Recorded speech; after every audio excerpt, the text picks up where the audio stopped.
Good morning from Oklahoma. I'm Dave Deacon with a look at what's happening in agriculture and rural life across our great state in this episode of Red Dirt and Round Bales.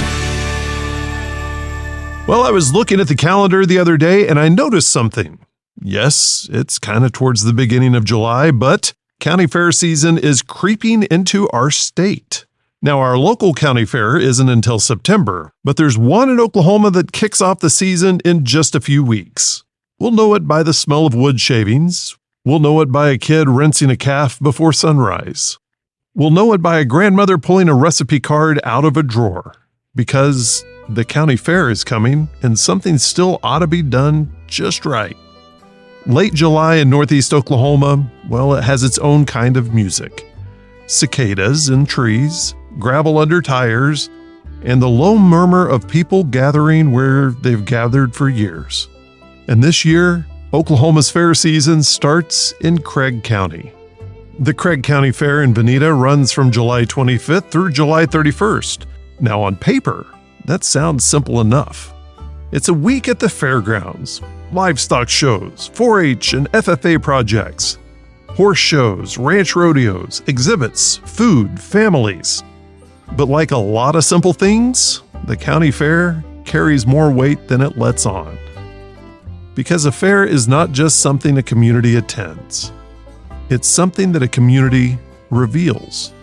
So folks there made a living the way rural folks often have, with cattle, crops, shops, trades, hard work, and a little bit of hope stored up against dry weather.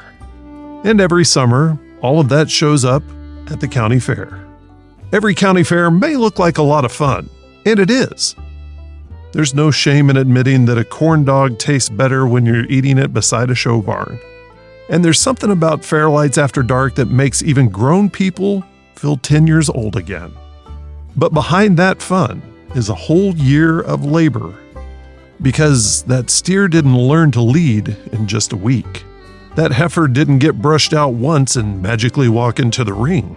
That batch of jelly, well, it didn't start at the entry table. That photograph, that quilt, that garden basket, that loaf of bread, every one of them has a little story tucked right inside of them. Because somebody tried, somebody learned, somebody failed once and came back better. And if you really want to understand why county fairs still matter in Oklahoma, go watch a young exhibitor stand beside an animal they've fed before school, after practice, in cold weather, in muddy weather, and in the kind of heat that makes the whole barn breathe slow. There's pride in there, but there's also responsibility. And maybe that's the lesson rural kids have always learned earlier than most. You don't just own something, you care for it, you show up. You do chores when nobody claps. Then, one day, you walk into a ring and hope that judge can see all of your work. People come from town and country, from Vinita, Welch, Blue Jacket, Big Cabin, Ketchum, and all of the roads in between. They come to see who won a ribbon, who grew the best, who baked the best, and who's grown about 6 inches since last summer. And that tells you something about rural life. A county fair is one of the last places where everybody's work is put side by side.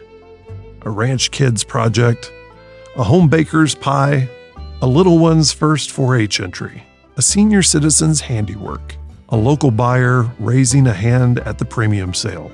Not just to purchase an animal, but to invest in a young person's next year. That sale matters. It turns encouragement into something practical. Feed money, college money, next year's project money, confidence money, if there is such a thing. And really, there ought to be. That's not just a county fair.